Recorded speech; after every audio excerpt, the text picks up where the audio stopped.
How is everyone? I hope you're all well. I thought that I would take today as the day that I would bring the SDA Church and the look of these people to a close. Because I feel that it's important that we understand some things around this case, and that is that when you look at the likes of Jodie Sue Brown, you look at the likes of Andy Bernard, you look at Don and Candace and Grandis, you look at their histories, missing children that are not being looked after, children that are just surrounded by stuff that they shouldn't be surrounded by.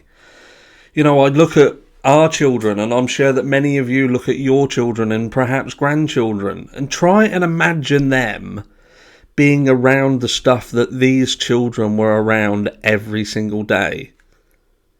I just can't, Summer was not even at school age. So she was pretty much smack bang in the middle of all this, day in, day out, week in, week out. Now, Summer was not only failed before she went missing, she was failed consistently after she went missing. On this platform has been failure after failure after failure, because you've either got people who know what happened or have a very good idea of what could have happened, and they're hiding it and trying to leverage, eking out details about it to the masses so it retains them for the purpose of monetization and earning money. Or you've got them that they were involved themselves. They could even have been involved. Or they're simply not involved. They do not know. They have no idea whatsoever. But they're trying to make out that they do. And then they're weaving other stories into it and over complicating the situation for the purpose of being able to add these little inserts of drama that, again, these tragedy tourists, these drama tourists, they thrive upon. She is known, she's a little girl who went missing ultimately because of the failings of her parents, and she's been turned into what's been penned as a cash cow. How bad is that? How disgusting is that? You know, we've got the point where we can't even, as the creators who want to find Summer, that we are being targeted as using her as a cash cow. But the reality is that we're just trying to keep her name out there. Not even the money, the reward money around this little girl is simple. We've got someone who put a large proportion of that, like 85% of it, for the purpose of giving that money to the person who would lead to Summer being found.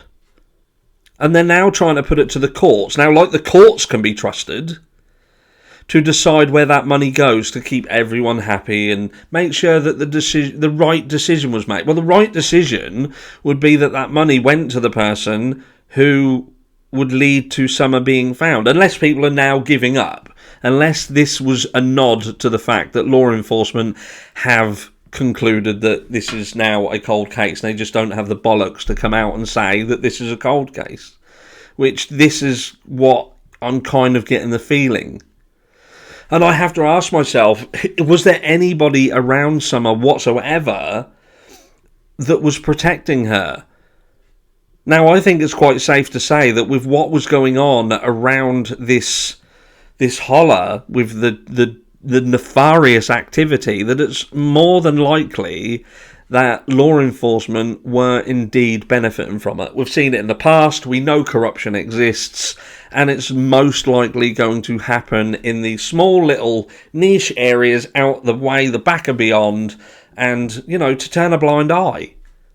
These people weren't making money on YouTube and doing 4, 6, 8, 10-hour lives before Summer got gone. They were getting money off the back end of nefarious activity. And the nefarious activity that just happens to flourish in these areas is trafficking and drugs. That's it. They are your two main kind of enterprises for specific types of people. And they just happen to be the specific type of people who frequented around Summer. But I digress. because this is supposed to be about the church and those people. Got there in the end. Don't know how long through, 7 minutes? I'll check later. But, look, despite the fact that there is evil in this world, there is. We watch it for 6 and 4 hour lives every day. There is evil in the world. But there is good in the world. And we can't forget that there is good in the world. And as much as we can think that this story, when you look at it, it seems to have an unhappy ending to it, I'm not 100% sure that this is an unhappy ending for Summer. There are certain things that we don't talk about on this platform. There's certain things that we turn around and say are taboo. But I'm going to briefly put a nod to it for the purpose of trying to add weight to my argument. And that is that there was an accusation, and this was about when Jodie Sue Brown had made her accusation about Andy supplying narcotics up at Ben Hill. And she had stated that this was for the purpose of girls, not girls. And there was another accusation that could be connected to that, which would attach itself, and I'm being careful here, which would attach itself to the Wells family and add another young female into the equation. Now, if that's the case, we could pretty much say that the most innocent in all of this, the most untouched by the nefarious acts in terms of participation and willingness to participate, would be Summer. Now, would it be beyond absolute belief that someone or some people knew that this was happening? The arrogance that these people are showing online every day, the fact that they will go on and say the things that they say about one another, and they are seemingly untouchable. Nothing's really happened, and even though people have said, look, there could be a case being built in the background, it could be. Yeah, you're right, there could be. But as we've seen with the Dylan Rounds case and FBI, when FBI gets involved, they just arrest everybody. They arrest everybody who has got something that they can be arrested for. Because when people of this kind of nature start seeing others being picked up, there is no honour amongst thieves. There is none. And if there is a weak link in that, then it will break. It will start to break down. And that is a tactic used by the FBI. Gather them all up, hold them all in, and then play them off. But there's none of that whatsoever happening here. They are just saying what they say. They're nodding to the fact that they're involved in the nefarious, that there is potential that they have knowledge of, even as far as minors being SA'd, and nothing has been done. So maybe there are good people around Summer. You know, we talk about Robin Lane, and someone mentioned something yesterday, and they said about Ghislaine Maxwell.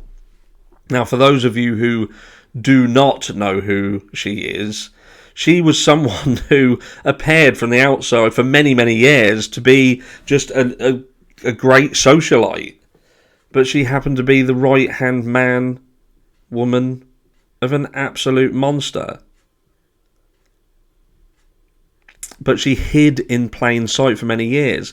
And what I'm trying to get at is that you can look at someone and think something of someone, but they can hide a skill, and that skill could be one of two things. And that could be for the nefarious, but it could be that they have the ability to do good because they have access to the resources to do so, and the skills to hide when they've done it.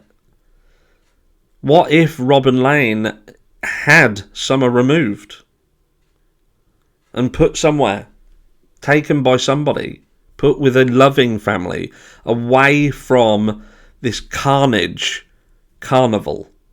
That's what I'm going to call it from now on, the Carnage Carnival.